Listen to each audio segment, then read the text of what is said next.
Hello guys, welcome back to my channel. आज मैं दोबारा से जो पुरानी मानवा है the powerful magician is a safe उसके बाकी चैप्टर को एक्सप्लेन करने वाला हूँ। तो मैं आशा करता हूँ कि आप लोग ये वाली वीडियो को एंड तक देखोगे। तो चलो बिना किसी देरी के ये वाली वीडियो भी स्टार्ट करते हैं। बच्चा अभी रेस्टोरेंट के अंदर घुसने के बाद माचोमैन के टेबल के ऊपर अपने सिर को पटक के धड़ाम करके गिर जाता है। किचन के अंदर से अभी एलिसन रोरिन से पूछने लगता है कि रोरिन थोड़ा देखो किसने हम बर्गर ऑर्डर किया है। तो रोरिन अभी बाहर की ओर झांकते हुए कहने लगती है कि एक लास्ट ने। और इस बात को सुनने के बाद एलिसन भी बोलता है क्या।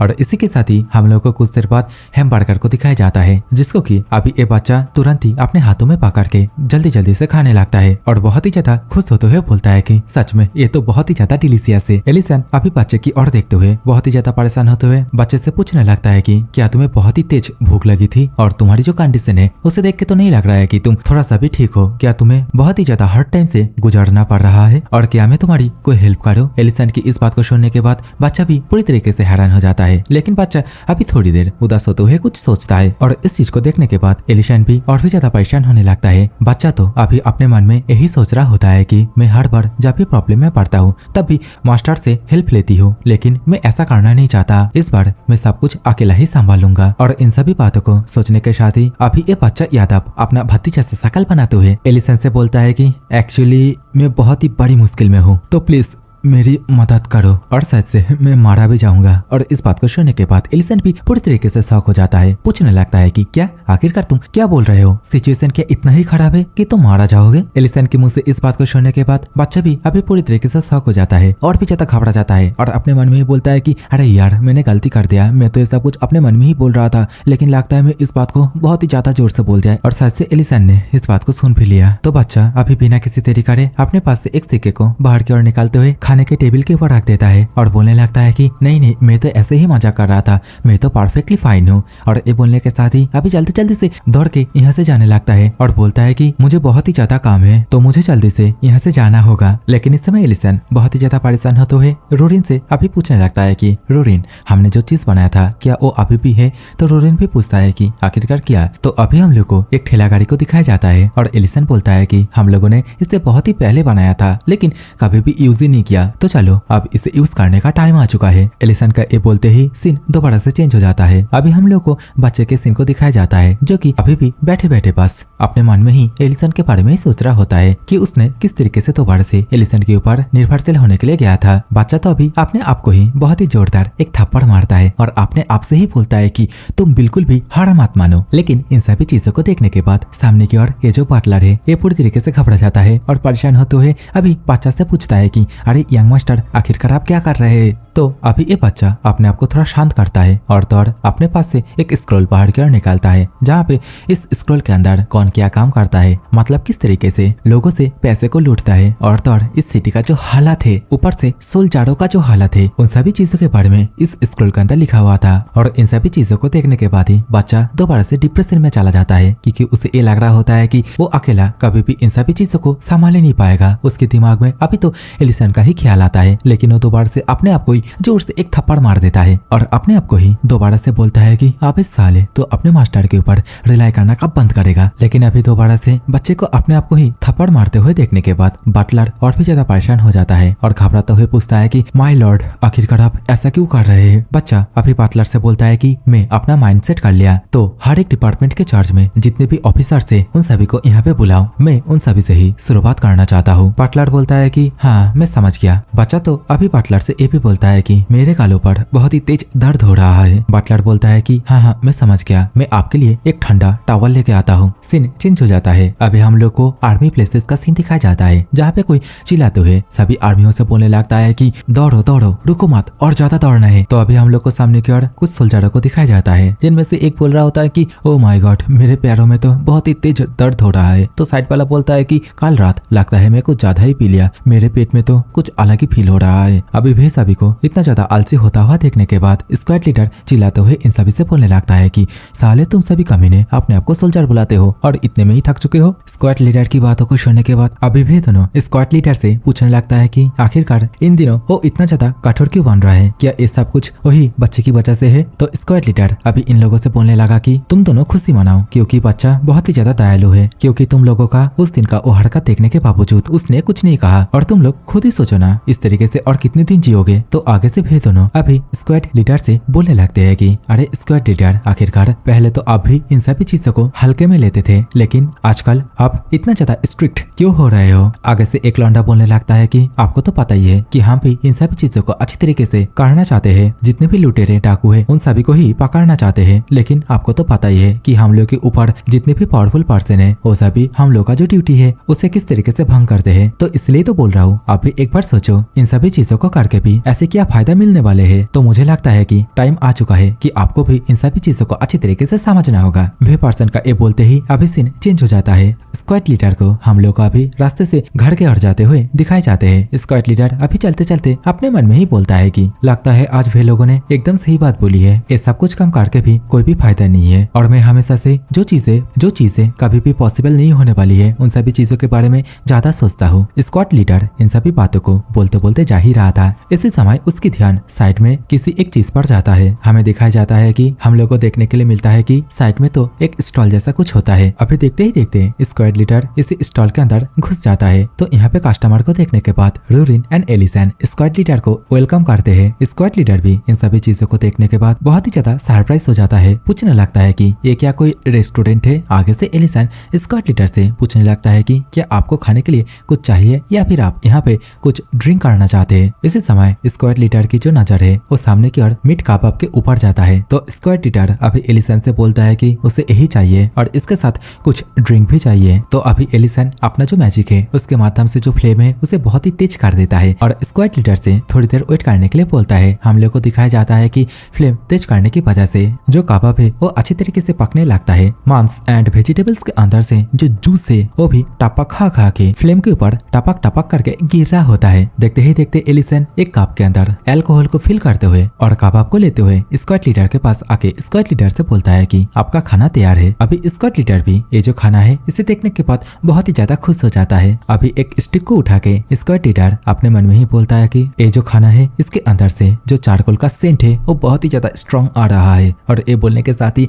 जैसे ही एक बाइट लेता है तो इस समय स्क्वाड लीडर पूरी तरीके से मोए हो जाता है। खुशी के कारण उसका तो ठिकाना ही नहीं रहता। अभी खाना को खाने के बाद स्क्वाड लीडर अल्कोहल की एक चुस्की लगाते हुए एलिसन से बोलने लगता है कि सच में तुम्हारा ये जो खाना है ये एकदम परफेक्ट है, एकदम मजा आ गया। मेरे कंधे के ऊपर जितने भी बोझ था तुम्हारे इस खाने की वजह से वो सब कुछ पूरी तरीके से हल्का हो गया। तो एलिसन भी मुस्कुराते हुए बोलता है कि हाँ तुम अपना जो मील है उसे एंजॉय करो। सीन चेंज हो जाता है। अभी हम लोग को टी का जो कैसल है, मतलब जहाँ पे बच्चा रहता है उसी कैसल का सीन दिखाया जाता है, जहाँ पे एक पर्सन बच्चे को ग्रीट करते हुए बच्चे से बोलने लगता है कि मेरा नाम भेन डेक है और मैं ट्रेजरों का टैक्सेस एंड फाइनेंस चार्ज हूँ। तो आगे से बच्चा भी अपने हाथ में एक स्क्रोल को अच्छी तरीके से देखते हुए बोलने लगता है कि हाँ तुमसे मिलकर बहुत ही ज्यादा अच्छा लगा। और बच्चे के हाथ में जो स्क्रोल था उसके अंदर इसके बारे में जितने भी काले चिट्ठी थे वो सब कुछ साफ साफ लिखा हुआ था। अभी बच्चा ये टैक्स ऑफिसर से पूछने लगता है कि हाल ही में मैंने देखा था कि तुम लोगों ने एक रोड को रिपेयर करने के लिए 20 मिलियन लिए थे, लेकिन मैं जब उस जगह पे गया उस रोड को चेक किया तो मुझे पता चला कि वो रोड किसी भी तरह से कोई भी रिपेयर नहीं हुआ है। तो आखिरकार वो सभी पैसे कहाँ गया है। बच्चे के मुंह से इन सभी बातों को सुनने के बाद टैक्स ऑफिसर अपने पास से एक बॉक्स को बाहर की ओर निकालते हुए अभी बोलने लगता है कि मुझे पता था कि आप मुझे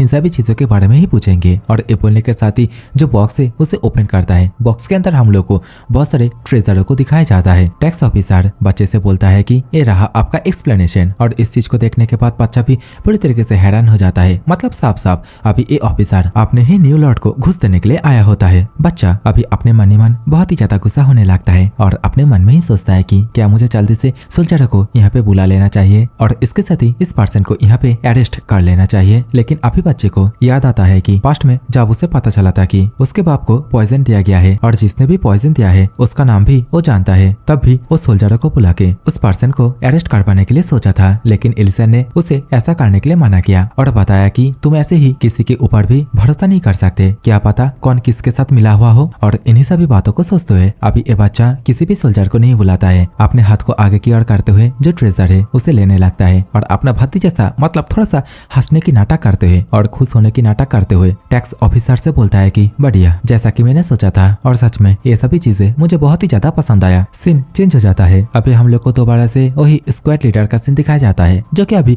पीते पीते टल्ली हो गया होता है और एलिसन से बोल रहा होता है कि मैं ड्रीम सिटी के अंदर एक बिग ड्रीम के साथ ज्वाइन हुआ था और हमेशा से मैं एक कोशिश की थी ये जो जगह है, ये दुनिया की जितनी भी जगह है उन सबसे ज्यादा सेफेस्ट जगह रहे। इवन जितने भी लोग हैं उन सभी को कभी भी रात में बाहर चलने के लिए कभी भी चिंता न करना पड़े। और तब जब भी मेरा ऑफ ड्यूटी होता था तब मैं आसपास के जगह को अच्छी तरीके से पेट्रोलिंग किया करता था। इस पर्सन का इन सभी बातों को सुनने के बाद एलिसन समझ जाता है ये जो पर्सन है ये एक सोल्जर है। तो एलिसन इस पर्सन से बोलता है कि सच में तुमने तो बहुत ही ज्यादा हार्ड वर्क किया और जैसा कि यूनिट का कंडीशन बद से बदतर हो गया है, फिर भी क्या यहाँ पे किसी तरीके का कोई इशू है? एलिसन की कही हुई इन सभी बातों को सुनने के बाद अभी ये सोल्जर मतलब जो स्क्वाड लीडर है वो थोड़ी देर शांत रहता है, लेकिन अभी वो कुछ बोल नहीं जाता है। लेकिन हम लोग को दिखाया जाता है कि इसी समय एलिसन के ढाबे के अंदर एक पर्सन एंट्री करता है और बहुत ही ज्यादा एटीट्यूड के साथ एलिसन से बोलने लगता है कि तुझे यहाँ पे बिजनेस करने के लिए किसने परमिट दिया है? लेकिन इन सभी बातों को सुनने के बावजूद एलिसन उससे कुछ नहीं बोलता। वो साइड में रूरिन से बोलने लगता है कि प्रॉब्लम सॉल्वर रूरिन, जाओ तुम इन सभी चीजों को संभालो। लेकिन अभी हम लोग को दिखाया जाता है कि रूरिन तो अल्कोहल को पी के पूरी तरीके से टल्ली हो गई होती है। रूरिन बोलने लगती है कि ये चीज तो बहुत ही ज्यादा मस्त है और बियर से तो पूरी तरीके से अलग है। इसी समय वही पर्सन बहुत ही ज्यादा गुस्से के साथ बोलने लगता है कि आखिरकार तुम लोग यहाँ पे क्या नौटंकी लगा के रखे हो? मैं इस जगह को पूरी तरीके से अपने कब्जे में ले रहा हूँ। लेकिन हम लोग को दिखाया जाता है कि इस बात को सुनने के बाद जो स्क्वाड लीडर है वो पूरी तरीके से गुस्सा हो जाता है और अभी उठ खड़ा हो जाता है बहुत ही ज्यादा एटीट्यूड के साथ उसी पर्सन की और घूरते हुए बोलने लगता है कि एक रास्ते का था, देखो उसके अंदर कितना ज्यादा हिम्मत आ चुका है। मेरे सामने वो किसी और के चीजों को कब्जे में ले रहा है। इसका मतलब यही दर्शाता है कि हम लोग कितना ज्यादा नीचे गिर चुके हैं। तुम सभी को मैं अरेस्ट करता हूँ। लेकिन हम लोग को दिखाया जाता है कि वो जो पर्सन था वो तो स्क्वाड लीडर के चेहरे पे जोरदार एक घूसा मार देता है और एक ही घूसे में जो स्क्वाड लीडर है उसका हालत पूरी तरीके से खराब हो जाता है। इस चीज को होता हुआ देखने के बाद एलिसन अपने मन में ही बोलता है कि सच में ये पर्सन तो बहुत ही ज्यादा कमजोर है। अभी ये पर्सन अपनी मुट्ठी को कसते हुए बोलने लगता है कि जो लातों के भूत है वो कभी भी बातों से नहीं मानते और ये बोलने के साथ ही अपना बड़ा सा पंच लेके इस बार एलिसन की पर पंच को मारने के लिए आगे बढ़ने लगता है। हम लोग को देखने के लिए मिलता है कि एलिसन तो इन सभी चीजों से थोड़ा सा भी घबराता नहीं है और तो एलिसन के पास तो अभी रूरिन पे आके हक कर लेती है और एलिसन भी लाइक अमूल माचो बड़े आराम से। देखते ही देखते एलिसन का जो टेंट है उसके ऊपर बहुत ही जोरदार एक पर्पल कलर की स्ट्राइक होती है और जो लौंडा अभी एलिसन के ऊपर हमला करने के लिए आया था वो भी अभी पूरी तरीके से आधमरा हो जाता है। एलिसन अभी अपनी उंगलियों में मैजिक सर्कल को कास्ट करते हुए बोलने लगता है कि मुझे इस पर्सन का जो बेस है वहाँ पे जाके सब कुछ डिस्ट्रॉय कर देना होगा। लेकिन रूरिन अभी एलिसन से बोलने लगती है कि अरे तुम्हें तो पता ही है ना कि हम लोग डायरेक्टली इन सभी चीजों से इन्वॉल्व नहीं हो सकते, बच्चे को इन सभी चीजों को खुद की स्किल से ही संभालना होगा। तो एलिसन अभी स्क्वाड लीडर की ओर देखते हुए बोलने लगता है कि इस पर्सन का एटीट्यूड बहुत ही ज्यादा डिसेंट है और जैसा कि ये पर्सन अपने काम में थोड़ा सा एफर्ट दिखाया है तो इस पर्सन को दोबारा से एक और मौका देना बिल्कुल भी गलत नहीं होगा। एलिसन का ये कहते ही अभी हम लोग को स्क्वाड लीडर का जो पास्ट का सीन है उसे दिखाया जाता है। पहली बार जब स्क्वाड लीडर सोल्जरों में भर्ती हुआ था,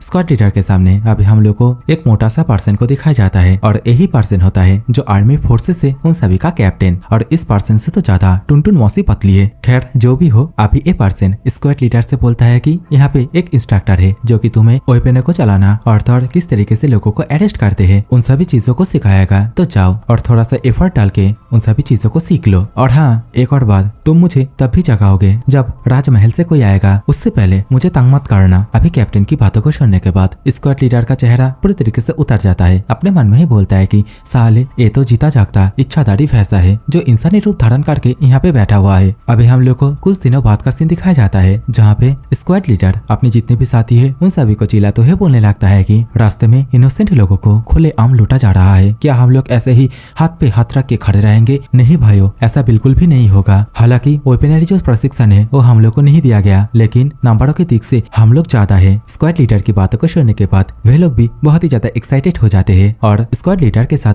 सभी गुंडे माकारों को पकड़ने के लिए रेडी हो जाते हैं। देखते ही देखते अभी भी सभी मिलके बहुत ही ज्यादा मुश्किलों से एक गुंडा को पकड़ पाते हैं और गुंडा भी बहुत ही ज्यादा गुस्से के साथ इन सभी से बोलता है कि आखिरकार तुम लोग कौन हो और ऐसे भी मुझे पकड़ने का कोई भी फायदा नहीं है, क्योंकि कुछ देर बाद ऊपर से ही एक ऑर्डर आएगा मुझे छोड़ देने के लिए। एंड होता भी ऐसा ही है। किसी एक पर्सन जो कि शायद से किसी हायर अप्स पोजीशन में है वो अभी बोलने लगता है कि आखिरकार तुम लोग कौन सी टीम से हो और मैंने कब कहा कि ऐसा कोई मिशन करने के लिए तो जल्दी से उस पर्सन को रिलीज कर दो। वे पर्सन की मुंह से इन सभी बातों को सुनने के बाद स्क्वाड लीडर का मानो तोता ही उड़ जाता है। ना चाहते हुए भी अभी उस गुंडा को छोड़ना पड़ता है और इसके साथ ही स्क्वाड लीडर के जितने भी साथी थे वे सभी इस काम को करने के लिए मना कर देता है। मतलब आज से नो पकड़म पकड़ाई, ओनली खाओ पियो, दारू पियो और सो जाओ। सीन दोबारा से चेंज हो जाता है। हम लोग को स्क्वाड लीडर को अचानक से अपनी बेहोशी की हालत से जागता हुआ दिखाया जाता है। स्क्वाड लीडर के साइड में अभी हम लोग को एलिसन को भी देखने के लिए मिलता है। एलिसन स्क्वाड लीडर से बोलता है कि तो तुम फाइनली जाग चुके हो। स्क्वाड लीडर भी अभी एलिसन को देखने के बाद बोलता है कि अरे तुम तो वही हो ना, वही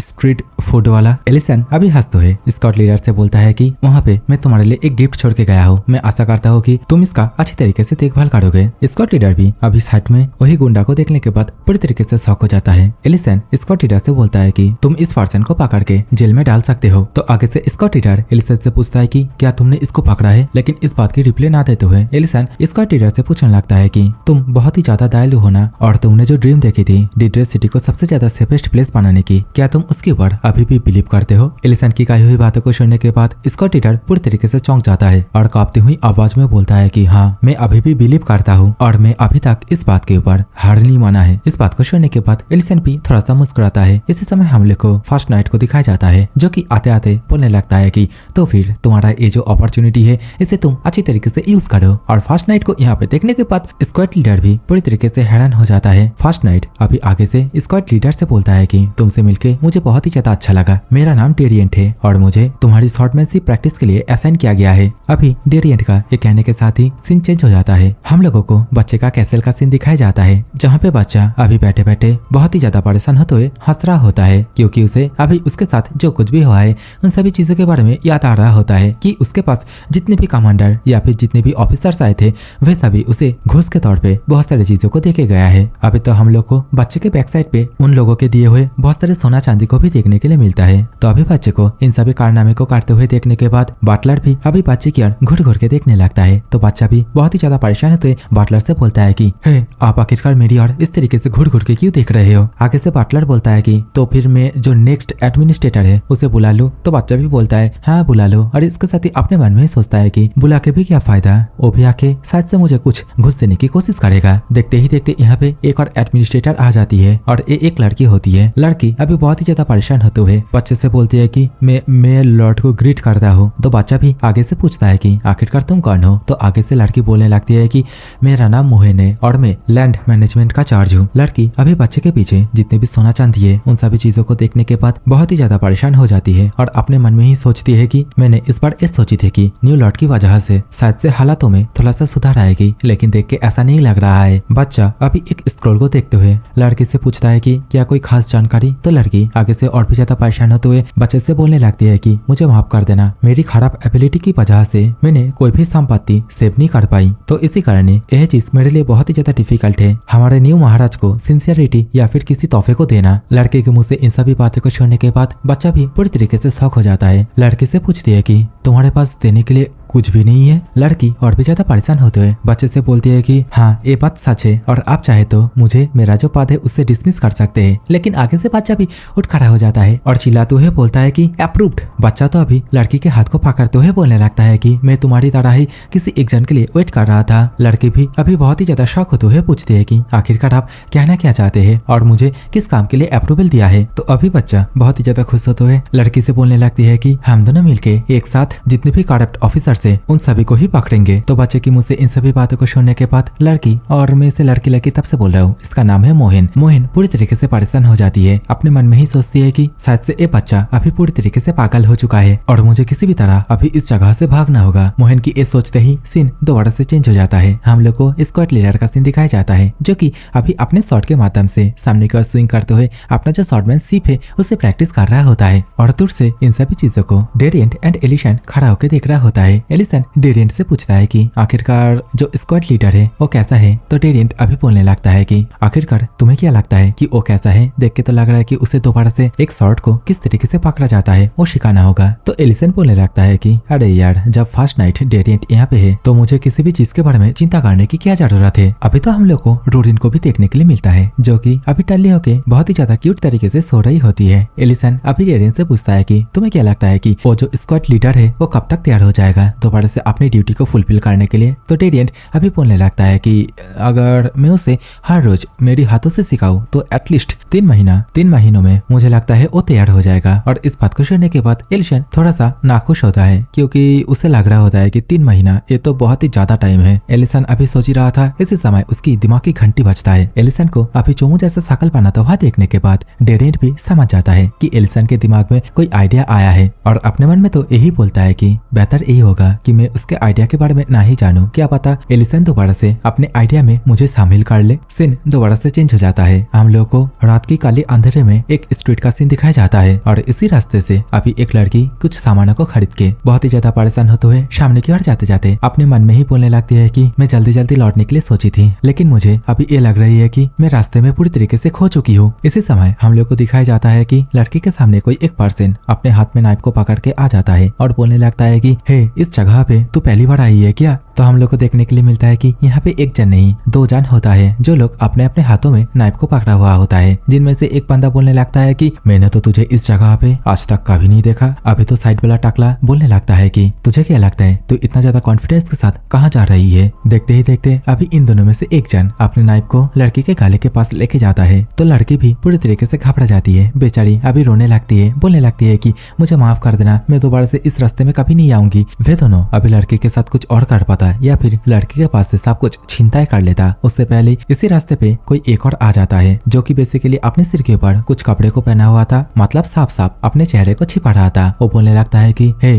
तुम बूढ़े लोग, तुम लोगों के हाथों में जो नाइफ है उसे नीचे रख दो। अभी जैसे ही कैमरा एंगल सामने से दिखाया जाता है तो हम लोग को देखने के लिए मिलता है कि ये तो और कोई नहीं, ये तो रूडिन एंड एलिसन होता है। एलिसन के साथ साथ रूडिन भी अपने चेहरे के ऊपर कपड़े को पहन लिया होता है। एलिसन अभी इन लोगों से बोलता है कि हम लोग इस टिटन सिटी का एक न्यू वॉलंटियर ग्रुप है जो कि रास्ते के गुंडे को संभालने के लिए बनाया गया है। एलिसन की कही हुई बातों को सुनने के बाद वे दोनों गुंडा भी एलिसन की कही हुई बातों का मजाक उड़ाने लगता है, लेकिन आगे से एलिसन अपनी उंगलियों के माध्यम से एक मैजिक सर्कल को क्रिएट करके एक लेजर बीम मार देता है और ये जो लेजर बीम है एलिसन इसका नाम देता है जस्टिस बीम। और एलिसन का ये जो बीम है इस सीधा जाके उस टकले पर्सन का जो नाइफ है उसके ऊपर जाके लगता है, उसका नाइफ भी टूट जाता है और ये जो बीम है इसका जो पावर इम्पैक्ट है वो भी हम लोग को दिखाया जाता है जो कि आसमान को चीरता हुआ यहाँ से ऊपर की ओर जाने लगता है और शहर का ये जो हिस्सा है बीम के लाइट के कारण पूरी तरीके से चमक उठती है। वे दोनों गुंडा भी अभी पूरी तरीके से हैरान हो जाता है। टकला तो अभी अपने हाथ में जो नाइफ था उसे ही देखने लगता है और अफसोस करने लगता है। लड़की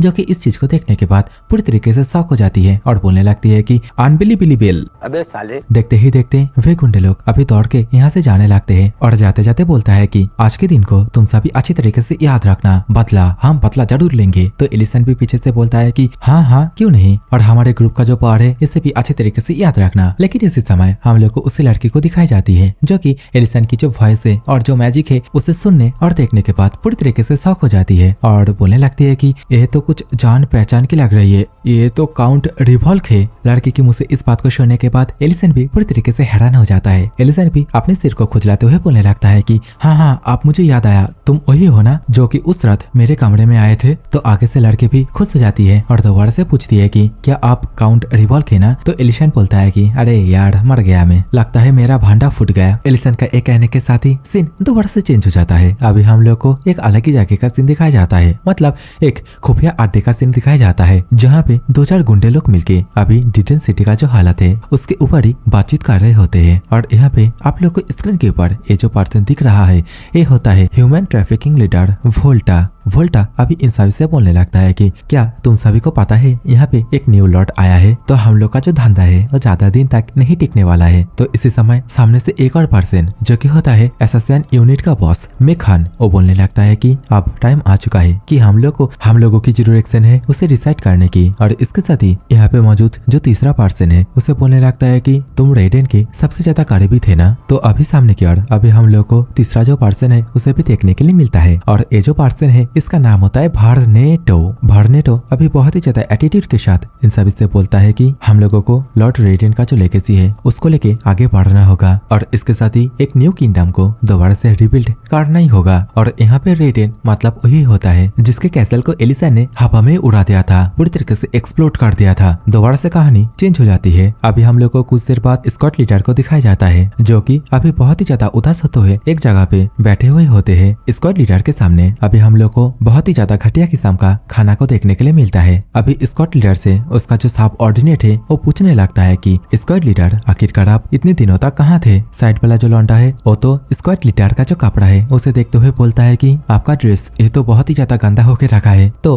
अभी इन सभी बातों के रिप्लाई में स्क्वाड लीडर इन सभी से पास एक ही बात बोलता है, अरे मैं तो सिर्फ कुछ ट्रेनिंग कर रहा था। और इस बात को सुनने के बाद सामने वाला लौंडा पूरी तरीके से हैरान हो जाता है, पूछता है क्या ट्रेनिंग कर रहे थे। तो आगे से स्क्वाड लीडर वही घटिया खाना को खाते हुए इन सभी से बोलने लगता है कि मैंने अभी तक मेरी जो ड्रीम है उसके ऊपर गिव अप नहीं किया है। स्क्वाड लीडर की इस बात को सुनने के बाद वे दोनों और कुछ नहीं बोल पाते हैं, बस बहुत ही ज्यादा सरप्राइज होते हैं। स्क्वाड लीडर की और ही घोड़े घोड़े देखे जा रहे होते हैं। सीन दोबारा से चेंज हो जाता है। अभी हम लोग को एक टूटा फूटा पुराना घर का सीन दिखाया जाता है और इसी घर के अंदर जितने भी लोग हैं वे सभी बहुत ही ज्यादा एक्साइटेड होते हुए सामने एलिसन से बोलने लगता है कि हम लोगों को तो यकीन ही नहीं हो रहे है उस टाइम पे कैसल में आप थे जो कि हम लोग को उस स्लेवरी से बचाया था। एलिसन अभी उसी लड़की से पूछने लगता है कि क्या तुम सभी उस हादसे के बाद से इसी जगह पे गैदर हुए हो। तो आगे से लड़की बोलने लगती है कि हाँ, हम लोग का जो न्यू लॉर्ड है उन्होंने ही हम लोगों को इस जगह को रहने के लिए दिया है और जब इन्वेस्टिगेशन पूरी तरीके से खत्म हो जाएगा तब हम लोगों के न्यू लॉर्ड हम लोगों को अपने अपने घर को भेज देगा। लड़की की मुंह से इन सभी बातों को सुनने के बाद एलिसन अभी अपने मन में ही सोचता है कि सच में जो न्यू लॉर्ड है वो बहुत ही ज्यादा अच्छा काम कर रहा है। लड़की तो अभी ये भी बोलने लगती है कि लेकिन यहाँ का जो फूड है वो तो बहुत ही ज्यादा स्वादहीन है, इसी कारण ही मैं तो बाहर गई थी कुछ ब्रेड को खरीदने के लिए। तो एलिसन भी आगे से बोलता है अच्छा अब मुझे समझ में आया और इसी कारण ही तुम उन दोनों लोगों के सामने आ गई। लेकिन अभी एलिसन बहुत ही ज्यादा एटीट्यूड के साथ इन सभी से पूछता है कि क्या तुम सभी ऐसे ही रहने वाले हो? तुम सभी क्या कभी भी अपने रिवेंज को लेने के बारे में सोचा है? अभी एलिसन की इस बात को सुनने के बाद लड़की तो पूरी तरीके से शॉक हो जाती है और एलिसन से दोबारा से पूछती है कि क्या बोल रहे हो आप? तो अभी एलिसन इन सभी से बोलने लगता है कि क्या ये बहुत ही ज्यादा फ्रस्ट्रेटिंग नहीं है? एक बार किडनैप होने के बावजूद तुम लोगों को उन लोगों के इलाके को अवॉइड करना पड़ रहा है। तो तुम में से कोई अगर मेरी तरह सोचते हो, मतलब रिवेंज लेने के बारे में सोच रहे हो, तो मुझे फॉलो करो क्योंकि यहाँ पे कोई एक जन ऐसा है जो कि हथियारों को अच्छी तरीके से चलाना सिखाएगा। एलिसन की एक कहते ही सीन दोबारा से चेंज हो जाता है। हम लोगों को रेडेन एंड स्क्वाड लीडर को दिखाया जाता है जहाँ पे स्क्वाड लीडर रेडेन के ऊपर लगातार बहुत सारे शॉट स्लैश मार रहे होते हैं जिससे कि रेडेन सिर्फ खड़े खड़े ब्लॉक कर रहा होता है। रेडेन अभी स्क्वाड लीडर से बोलने लगता है कि बस खड़े खड़े हवा में अपने शॉट को पूरी ताकत के साथ घुमाना ही शॉट स्लैश नहीं होता है। और ये बोलने के साथ ही एक बहुत ही जोरदार ब्लो के साथ स्क्वाड लीडर को अपने से दूर कर देता है। स्क्वाड लीडर के हाथ से स्वॉर्ड अभी दूर छिटक जाता है। रेडेन स्क्वाड लीडर से बोलता है कि तुम सिर्फ अपने ब्लेड का जो डायरेक्शन है उसे एडजस्ट करो। तो आगे से स्क्वाड लीडर दोबारा से अपने शॉट को लेते हुए रेडेन से बोलने लगता है कि प्लीज मुझे दोबारा से सिखाइए। स्क्वाड लीडर के मुंह से इस बात को सुनने के बाद रेडेन बोलता है कि बहुत ही बढ़िया, मुझे तुम्हारी ये बात पसंद आई। लेकिन इस समय हम लोग को दिखाया जाता है कि स्क्वाड लीडर के और बाकी जितने भी सबऑर्डिनेट है वो सभी भी यहाँ पे आ जाते हैं और बोलने लगते हैं कि स्क्वाड लीडर तो आप चोरी छिपे ये सब कुछ कर रहे थे, हमें भी आपके साथ ज्वाइन होना है और प्रैक्टिस करना है। तो अपने साथियों को यहाँ पे अचानक से देखने के बाद स्क्वाड लीडर तो पूरे तरीके से शॉक हो जाता है। इसी समय तो हम लोग को वही लड़की को भी देखने के लिए मिलता है जो की अपने साथ बहुत से लोगों को भी लेके आया होता है। लड़की अभी चिल्लाते हुए बोलने लगती है कि प्लीज हम लोगों को भी सिखाइए, हम लोग उन किडनैपर को दिखाना चाहते हैं कि हम लोग किस चीज के लिए बने हैं। अभी इतने सारे लोगों को यहाँ पे देखने के बाद जो डेडिएंट है वो पूरी तरीके से शॉक हो जाता है और सिर खुजलाते हुए बोलने लगता है कि अरे सर एलिसन, मैंने सोचा था कि यहाँ पे आके मुझे सिर्फ एक ही जान को सिखाना होगा। तो आगे से एलिसन अपना चूमू जैसा शकल बनाते हुए डेडिएंट से बोलता है कि मैंने ये बात कब कहा था कि तुम्हें यहाँ पे आके सिर्फ एक ही जान को सिखाना होगा। एलिसन अभी अपना जो मार्क्स है उसे पहन के दोबारा से यहाँ से जाने लगता है। डेडिएंट पीछे से एलिसन से बोलने लगता है कि मुझे लग रहा है कि इतने सारे लोगों को सिखाने के लिए मुझे कैपिटल से और भी ज्यादा लोगों को बुलाना होगा। सीन दोबारा से चेंज हो जाता है। अभी हम लोग को एक अलग ही जगह का सीन दिखाया जाता है और इसी जगह पे अभी हम लोग को मोहन को भी देखने के लिए मिलता है जो कि अभी बहुत ही ज्यादा परेशान होते हुए शायद से किसी जगह पे आई होती है। मोहन तो अभी अपने मन में ही इस जगह पे आने से पहले बच्चे ने जो कुछ भी बोला होता है उसी के बारे में सोच रहा होता है, जहाँ पे बच्चे ने उसे एक टास्क दिया होता है कि बच्चे के पास जितने भी ऑफिसर्स आए थे जो सभी बच्चे को भर भर के बहुत ही ज्यादा सोना चांदी दे के गया है, उन लोगों के ऊपर ही इन्वेस्टिगेशन करना होगा कि कौन कहाँ से इतने सारे पैसे को कलेक्ट करते हैं और कौन कौन लोगों की प्रॉपर्टी को अपने कब्जे में करके रखे हैं। बच्चे की मुंह से इन सभी बातों को सुनने के बाद मोहन अभी बच्चे से पूछती है कि आखिरकार आप मेरे ऊपर इतना ज्यादा भरोसा क्यों कर रहे हो। तो आगे से बच्चा बोलने लगता है कि यहाँ पे आके मुझे ये बोली थी कि तुम्हारे पास देने के लिए कुछ भी नहीं है। और इन सभी बातों को सोचते हुए जो मोहन है वो अपने मन में ही दोबारा से बोलती है कि सच में इस बार की जो लॉर्ड है वो बहुत ही ज्यादा डिफरेंट है। तो क्या ये डिटन सिटी सच में ही चेंज होने वाली है। मोहन इन सभी बातों को सोचते सोचते अभी एक घर के साइड से जा रही होती है, लेकिन इसी समय खिड़की के साइड से उसे कुछ आवाजें सुनाई देती है। तो वो अभी खिड़की के पास जाके वे लोगों की बातों को अच्छी तरीके से सुनने लगती है। और इसी दिन के साथ ये वाली एपिसोड यहीं पे खत्म होती है। सो मैं आशा करता हूँ कि आप लोगों ने ये वाली वीडियो फुल देखी हो, और अगर पसंद आई है तो वीडियो को लाइक करके जाना, और जो भी चैनल पर पहली बार आए हो मेक श्योर चैनल को भी सब्सक्राइब करके जाना। So take care, bye bye, love you all.